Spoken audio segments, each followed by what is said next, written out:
자, 우리 이제 필답형 적중 예상 문제를 시작을 하는데요. 자, 우리 문제는요, 시험 문제 어떻게 나오냐면, 자, 우리 이 필답형이 60점이죠. 그러니까 60%의 퍼센테이지를 차지하기 때문에 굉장히 높습니다, 이게. 그런데 우리가 지금부터 하는 부분들은 요것들을 다 커버를 할 거예요. 그리고 어떤 문제들이 나오는지, 문제가 어떤 식으로 나오는지, 어떻게 답을 써야 되는지 다 알려드릴 거거든요. 자, 기본적으로 여기서 여러분들한테 설명드리는 부분들은 긴 서술하는 문제, 많이 써야 되는 이제 그런 부분들이에요. 보통 10문제, 과거에는 보통 10문제까지는 안 나왔었는데 지금은 10문제 혹은 12문제 혹은 이 바뀌게 되면 더 그 이상도 나올 수 있어요. 하지만 문제는 어떻게 나온다고요? 나오는 데서만 나온다. 그런 걸 여러분이 딱 확립하시고 시작을 하셔야 돼요. 자, 볼게요. 하나씩. 자, 필답형 적중 예상 문제입니다. 자, 우리 조사 방법은 1에 과학적 연구라는 자, 요 부분에서 나올 문제들은 딱 정해져 있습니다. 자, 요것들을 여러분들이 알면 그냥 여러분들이 시험 문제를 그냥 답을 쓰실 수가 있어요. 보통 단답형으로도 나오고 서술형으로도 나오는데 저는 여러분들한테 이렇게 설명하라 이렇게 길게 풀이를 하는 그런 거 위주로 하게 될 거예요. 그런데 여러분들은 요 내용을 다 듣게 되면 단답형 같은 경우에는 얼마든지 그냥 쉽게 답을 다실 수가 있어요. 하지만 설명하라, 자, 요걸로 갖다 학습을 하시게 되면 긴 문제들은 그냥 맞추시는 거고 나머지들은 그냥 다 가져가는 거라고 보시면 됩니다. 자, 여기 그 챕터 1에서는 이렇게 한 4문제 정도로 제가 구성을 했습니다. 그래서 연역법과 귀납법, 그 다음에 분석 단위, 그 다음에 과학적 연구 방법에 해당하는 특징 4가지, 그 다음에 생태학적 오류, 그 다음에 이런 사례에 대해서 설명하라. 이 정도면 충분합니다. 자, 우리 하나씩 볼게요. 연역법과 귀납법에 대해서 설명하라. 그럼 뭐부터 생각해야 돼요? 사이귀, 이사연. 자, 우리가 사실에서부터 출발해서 이론으로 가면 사이, 귀납적. 그 다음에 이사, 연역적. 요것만 알고 계시면 요 문제는 그냥 맞추시는 거예요. 자, 우리 하나씩 볼까요? 자, 연역법. 제가 뭐라고 했었어요? 이사연이라 그랬죠. 이론에서부터 시작을 해서 사실로 가는 거죠. 그래서 이론적 전제를 수립해 놓고 각각 구체적인 사실을 이사연역법입니다. 그렇죠? 이렇게 검증함으로써 다시 이론적인 결론을 유도하도록 만드는 거. 자, 요것만 알아두면 여러분들이 그냥 한 문장 정도로 그냥 구성하실 수가 있죠. 자, 여러분들이 외울 거는 이런 겁니다. 가설, 조작과 관찰, 검증. 자, 요 순서대로 거쳐서, 요 단계를 거쳐서 하는 전통적인 접근 방법이다. 라고 여러분들이 써주시면 완벽하게 요거는 여러분들이 처리한 거예요. 자, 귀납법은요. 사이귀잖아요. 사이귀. 자, 사실은 경험입니다. 직접 사실로 보는 거, 눈으로 보는 거, 사실이죠. 여기에서부터 출발을 하는 거죠. 이런 사실들을 우리가 총체적으로 객관적인 수준에서 증명하는 거, 자, 이론적으로 증명해야 되겠죠. 사이귀. 자, 그래서 여러분들이 배울 거는 관찰, 공통된 유형, 그 다음에 임시 결론. 자, 요거와의 차이를 여러분들이 확실하게 구분하면 이 문제는 그냥 맞춤 문제입니다. 그렇죠? 그러니까 크게 어려운 게 없이 여러분들은 한 문제를 그냥 가져왔습니다. 자, 두 번째요. 분석 단위가 뭔지, 그리고 분석 단위의 의미가 뭔지, 그리고 오류의 종류에 대해서 설명을 하라라는 거예요.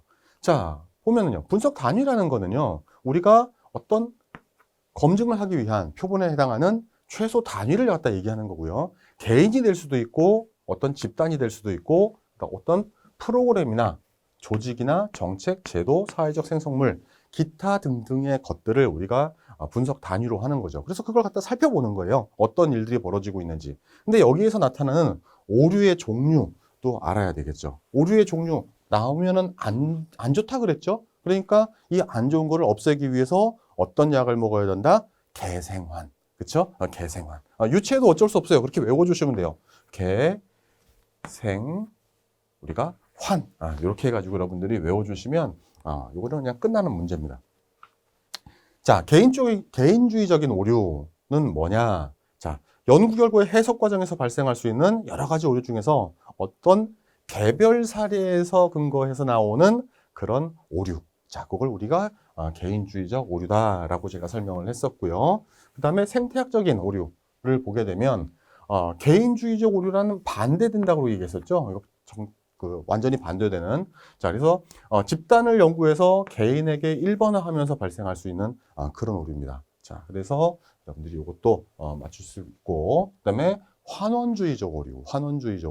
자, 요 보통 이래가지고서 하면 잘 모르잖아요. 그러니까 여러분들이 읽을 때는 환원주의적 오류, 개인적인 거, 그 다음에 생태학적인 거, 환원주의적인 거. 자, 요거는 조금 어려울 수 있죠, 외울 때. 그러니까 환원주의적 오류 하면서 여러분들이 반복해 가면서 이게 입에서 자연적으로 튀어나올 수 있도록 그렇게 만들어 주셔야 됩니다. 그래서 인간의 행위를 갖다 이해하는데, 이건 적합한 개념이나 혹은 변수의 종류를 지나치게 한정시켜버리면, 이때 나타나는 그런 성향의 오류를 갖다가 환원주의적 오류라고 한다. 자, 이거 별로 어렵지 않죠? 자, 이렇게 해가지고서 하면 여러분들은 또 한 문제를 맞춘 겁니다.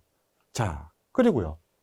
자, 과학적인 연구 방법에 해당하는 특징 4가지를 기술하래요. 자, 4가지를 기술하라고 하니까 딱 4가지밖에 없는 것이냐라고 생각할 수 있지만, 많아요. 굉장히 많은데, 그 중에서 4개만. 자, 이렇게 쓰라는 얘기입니다. 자, 어떤 것들이 있어요? 이렇게 많습니다. 자, 과학적인 연구를 하려면요, 논리적으로 정확해야 되잖아요, 이게. 그래서 논리적 사고에 기초한 합리적 사고 활동해야 되고요. 이런 사고 활동들은 우리가 일반화를 할 수 있어야 돼요. 그러니까 특정하게 어떤 실험실에서만 나오는 그런 그런 과학적인 연구를 외부로 나타냈을 때 누가 보더라도 맞네 라는 생각이 들 수 있어야 됩니다. 그러니까 그런 걸 우리가 일반성이다라고 얘기를 하는 거고요. 이런 일반적인 것도 검증 가능하지 않으면 우리가 이걸 일반화할 수가 없습니다. 왜? 어느 때는 되고 어느 때는 안 되고, 자, 그걸 갖다가 얘기할 수가 없잖아요. 그러니까 일반화를 목적으로 하는 거고요. 일반화를 한 거를 갖다가 검증할 수 있는 거고요. 그 다음에 이거는 누가 보더라도 다 그러네 라고 객관적으로 증명할 수 있는 거예요. 그래서 이 자료가 제공하는 범위 안에서 다 있어야 된다는 거고, 간결하게 나타내야죠. 복잡하게 나타난다면 그게 어떤 사람들이 들었을 때는 이해할 수 있지만 또 어떤 사람들은 이해할 수가 없잖아요. 그렇죠? 자, 그리고 결정론적이어야 됩니다. 그러니까 모든 현상이 어떤 원인에 의해서 발생을 하고 논리적으로 원인과 결과로 나타날 수 있는 그런 것들이 있어야 됩니다. 그리고 또 재생 가능성도 중요하죠. 그래서 그 어떤 연구 과정에 있어서 그 연구하는 방법이 같다라면 같은 결론에 도달을 해야 됩니다. 중구난방으로 막 튀면 그거 누가 일반화할 수 있겠으며 객관적이라고 할 수 있겠으며 이런 것들을 갖다 논리적이라고 할 수 있겠어요. 그러니까 항상 같은 결론으로 연결이 돼야 된다라는 거고, 그 다음에 변화 가능성이에요. 자, 변화 가능성이다라는 거는, 자, 여기서 수정이 가능해야 된다라고 하는데, 자, A라는 게 B에 영향을 미친다라고 할 때도 있죠. 하지만 시간이 흘러가면서 A가 아니고 C라는 걸로 바뀔 수 있어야 되고, E라는 걸로 바뀔 수 있어야 되고, 여기서 뭐 Z라는 것으로 바뀔 수 있어야 되고, 자, 이런 것들이 나타나는 것들이 뭐예요? 변화를 시켜주는 거잖아요. 요런 요인들을. 자, 그런 걸 우리가 변화 가능성. 자, 이렇게 얘기를 합니다. 그럼 A, B, C, D, E. 자, 이런 것들은 구체적으로, 이런 개념들이 다른 연구자들이 다 이해할 수 있도록, 구체적으로 표현이 돼야 된다는 게 구체성이라는 겁니다. 자, 이런 것들 여러 가지가 나오는데요. 이것 중에서 4개만 쓰래요. 실제로 나오는 문제입니다. 그러니까 여러분들이 이런 것들은 알기만 하면 그냥 다 맞출 수 있는 문제죠. 그러니까 이런 것들을 한 번씩 읽어가면서 이런 것들이 나오면 때 이런 문제 답을 써야 되겠다라는 걸 여러분들이 딱 캐치를 해내셔야 됩니다. 그러니까 이것도 문제를 이렇게 쓰시면 맞습니다. 자, 그 다음에 생태학적 오류는 뭔지 우리 개생환 하면서 했었잖아요. 자, 거기서 나오는 오류의 의미, 그 다음에 사례에 대해서 설명을 해보래요. 자, 이것도 쉽죠? 생태학적 오류, 이거는 개인주의적 오류에서 반대되는 거라고 이미 설명을 했습니다. 그러니까 개생환, 요것만 알면 이걸 갖다가 그냥 알아낼 수 있는 거죠. 쓸 수가 있어요, 여러분들이. 그래서 집단을 연구해서 개인에게 전체에 해당하는 거 가지고 개인에게 접목을 시킨다라고 그러면 항상 문제가 있을 수가 있잖아요. 하지만 이런 오류도 없애 나가는 게 좋죠, 연구에서는. 그래서 집단에 대한 관찰을 토대로 해서 개인의 특성을 갖다 추리를 할 때 나타나는 그런 오류를 생태학적인 오류다라고 얘기를 하는 거고, 자, 여기서 예를 들으라 그랬죠? 사례 하고 나오니까 이 예까지 여러분들이 같이 들어와줘야 여러분들이 이게 10점 만점이라면 여러분들이 10점을 다 가져갈 수 있어요. 만약 이거 하나 빠졌다. 그럼 뭐 당연히 5점밖에 안 되겠죠. 요 내용만 써놔가지고는요. 그러니까 이런 것들도 여러분 주의해서 문제를 잘 읽고 의미도 써야 되고 사례도 써야 되고 이런 것들을 여러분들이 꼭 기억해 놓으셔야 됩니다. 그래야 여러분들이 이 문제를 다 맞추시는 거예요. 자, 그래서 어떤 의미의 연구에서 보면은 미국의 도시 중에서 동양인의 비율이 높은 도시가 동양인의 비율이 낮은 도시보다 정신질환 발병률이 높다. 자, 이렇게 했을 때 백인 정신질환자보다 동양인 정신질환자가 더 많다? 자, 요거는 문제가 있죠. 도시 중에서 어떤 하나의 어떤 특성을 가지고서 전체적인 그런 내용을 가지고서 각각에 대해서 다 이런 결론을 내려버리면 오류라고 할 수 있는 거잖아요. 자, 이렇게만 하시면 여러분들이 다 맞습니다. 자, 어때요? 자, 챕터 1에서는 별로 할 것들이 없죠? 자, 요것만 그래도 여러분 딱 가지고 계시면 여기서는 문제를 다 맞추실 수 있어요. 이거 여러분들이 반복해서 보시면은 여러분들이 문제가 어떤 문제가 나오더라도 다 맞추실 수 있습니다. 자, 고생하셨습니다.